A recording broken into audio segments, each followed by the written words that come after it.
Hello students, आज की video में हम क्लास 9th के प्रश्नावली 8.2 का क्वेश्चन नंबर 4 का डिस्कशन करेंगे। पिछली वीडियो में हमने आपको क्वेश्चन नंबर 3 कंप्लीट करवा दिया था। तो आज का हमारा क्वेश्चन नंबर 4 है। क्वेश्चन में कह रहा है कि ABCD एक समलंब है जिसमें AB समानांतर टू DC है, साथ ही BD एक विकर्ण है और ई भुजा AD का मध्य बिंदु है। ई से होकर एक रेखा AB के समानांतर खींची गई है जो BC को F पर परिच्छेद करती है। दर्शाइए कि F भुजा BC का मध्य बिंदु है। तो यहाँ चित्र में हम समझ लेते हैं कि ABCD एक समलंब है। यहाँ देख सकते हैं AB और CD यह एक समलंब है जिसमें AB जो है DC के समानांतर है। AB DC के समानांतर है, साथ ही BD एक विकर्ण है। यहाँ देख सकते हैं BD एक विकर्ण है और ई भुजा AD का मध्य बिंदु है। जो E है, ये बिंदु E AD का क्या है, मध्य बिंदु है। E से होकर एक रेखा AB के समानांतर खींची गई है। यहाँ देख सकते हैं E से होकर एक रेखा खींची गई है जो कि AB की क्या है, समानांतर है, जो BC को बिंदु F पर परिच्छेद करती है। ये जो रेखा है बिंदु BC को बिंदु F पर क्या कर रही है, प्रतिच्छेद कर रही है। और हमें यही सिद्ध करना है कि जो F है वो BC का क्या है, मध्य बिंदु है। तो पहले हमें जो दिया है वो लिख लेते हैं। तो हमें यहाँ लिखेंगे कि दिया है, हमें दिया है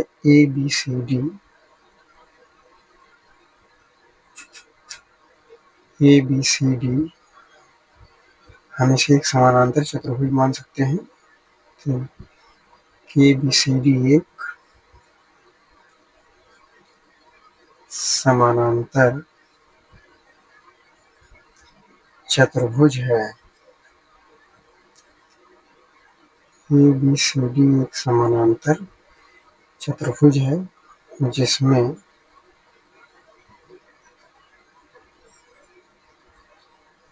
AB समानांतर टू DC तथा बिंदु कैपिटल E भुजा AD का मध्य बिंदु है। इतनी बातें हमें क्वेश्चन में दे रखा है और हमें आपको क्वेश्चन में बताया भी कि यहाँ देख सकते एक बार फिर से ये जो बिंदु E है वो AD का क्या है, मध्य बिंदु है और ABCD एक समानांतर चतुर्भुज है जिसमें AB से BC या CD की क्या है, समानांतर है। अब हमें जो सिद्ध करना है कि F भुजा F बिंदु जो है F भुजा BC का मध्य बिंदु है। जो बिंदु F है या BC का मध्य बिंदु है, हमें सिद्ध करना है। इसके लिए हम त्रिभुज ABD को लेते हैं। पहले हम उपपथ में लिखेंगे, यहाँ पर उपपत्ति हम लिखेंगे त्रिभुज ABD में।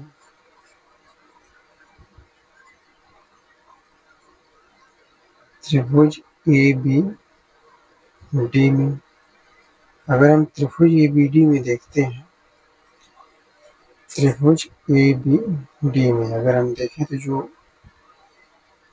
इस वाले बिंदु को हम यहाँ पर G मान लेते हैं तो अगर हम देखें तो जो ए बी के समानांतर क्या है, ई जी है। ए बी के समानांतर ई जी है। तो हम कह सकते हैं कि जो जी है वो भुजा बी डी का क्या है, मध्य बिंदु है। क्या हमें जो दिया है वो लिख लेते हैं। हमें दिया है ए बी समानांतर टू ई जी, या लिख सकते हैं ई जी समानांतर टू ए बी। हमें दिया है कि ई जी जो है वो ए बी के समानांतर है, हमने लिख लिया। तथा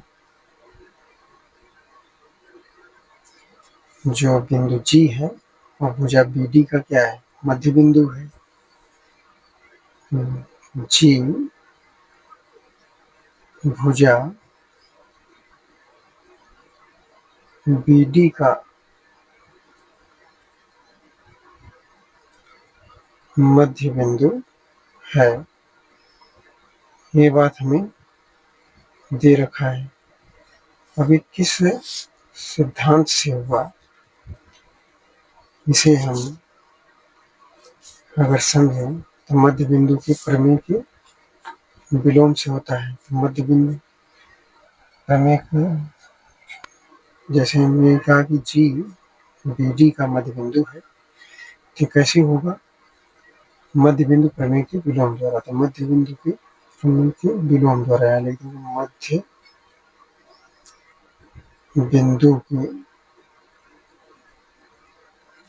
मध्य बिंदु प्रमेय के विलोम द्वारा, विलोम द्वारा। अब जो मध्य बिंदु का प्रमेय, जो मध्य बिंदु प्रमेय का विलोम है, वो क्या कहता है कि किसी त्रिभुज की एक भुजा, किसी त्रिभुज की एक भुजा के मध्य बिंदु से, एक भुजा के मध्य बिंदु से, एक भुजा के मध्य बिंदु से दूसरी भुजा के समानांतर, दूसरी भुजा के समानांतर, दूसरी भुजा के समानांतर खींची गई रेखा, खींची गई रेखा तीसरी भुजा,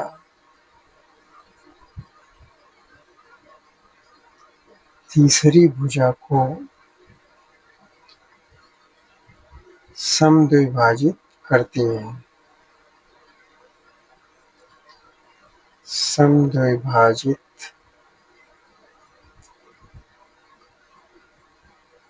करती है। ये जो है मध्य बिंदु प्रमेय का विलोम हो जाता है। जैसे किसी त्रिभुज की एक भुजा मध्य, किसी त्रिभुज की एक भुजा के मध्य बिंदु से दूसरी भुजा के समानांतर खींची गई रेखा तीसरी भुजा को समद्विभाजित करती है। तो इसको हम समझते हैं कैसे है। देखिए, किसी त्रिभुज की एक भुजा के मध्य बिंदु से, अब किसी त्रिभुज की, जैसे एडी या त्रिभुज ए बी डी की एक भुजा हो गई एडी। अब इसके मध्य बिंदु से, मध्य बिंदु इसका क्या है, ई है। ई के मध्य बिंदु से दूसरी भुजा के समानांतर, अब ए बी के समानांतर एक रेखा, इसकी दूसरी भुजा हो गई ए बी, त्रिभुज ए बी डी की दूसरी भुजा ए बी, इसके समानांतर एक रेखा खींची गई है जो कि है ई एफ। ई एफ ये भुजा बी डी को समद्विभाजित कर रही है। इस प्रकार से हम कह सकते हैं कि जो बिंदु जी है और बी डी का क्या है, मध्य बिंदु है। यानी कि बात वही हो गई कि किसी त्रिभुज की एक भुजा की, यानी किसी त्रिभुज की एक भुजा के मध्य बिंदु से दूसरी भुजा के समानांतर यानी AB के समानांतर खींची गई रेखा तीसरी भुजा को समद्विभाजित करती है। तो ये तीसरी भुजा BD हो गई जिसको समद्विभाजित कर रही है, और ये बिंदु G BD का क्या हो जाएगा, मध्य बिंदु हो जाएगा। तो इससे सिद्ध हो जाता है कि जो बिंदु G है वो BD का मध्य बिंदु है। अब हमें जो दूसरा सिद्ध करना है कि जो F है वो भुजा BC का मध्य बिंदु है। तो सेम इसी प्रकार से इसको भी हम सिद्ध कर सकते हैं। तब हम कह सकते हैं, पहले हम यहाँ लिखेंगे अतः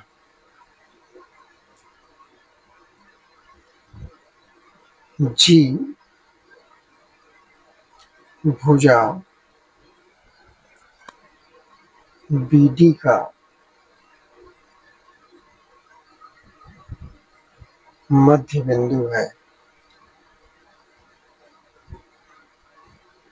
BD का मध्य बिंदु है। ये मध्य बिंदु प्रमेय के विलोम द्वारा सिद्ध हो जाता है। अब इसी प्रकार हम सिद्ध करेंगे कि जो F है वह भुजा BC का मध्य बिंदु है।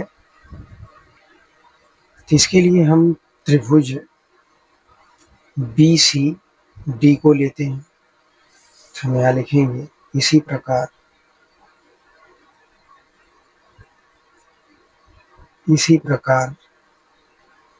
त्रिभुज BCD।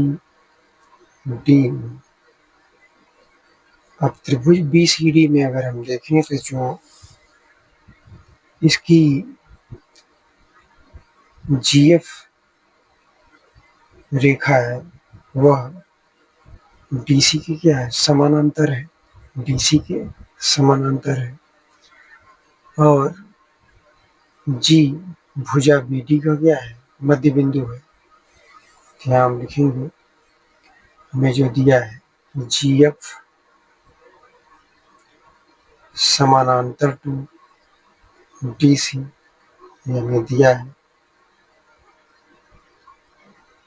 और दूसरी बात हमें दिया है कि तथा G भुजा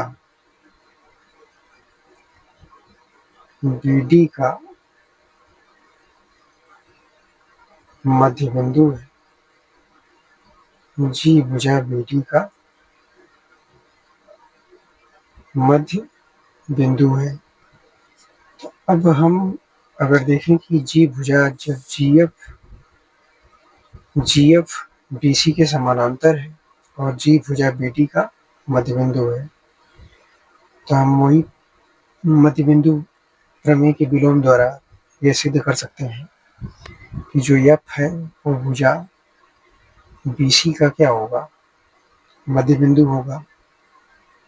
अब उसमें जो मध्य बिंदु प्रमेय यही था कि किसी त्रिभुज की एक भुजा के मध्य बिंदु से, अब जैसे कि ये त्रिभुज हमारा जो BCD है, इसकी एक भुजा ABD हो गई।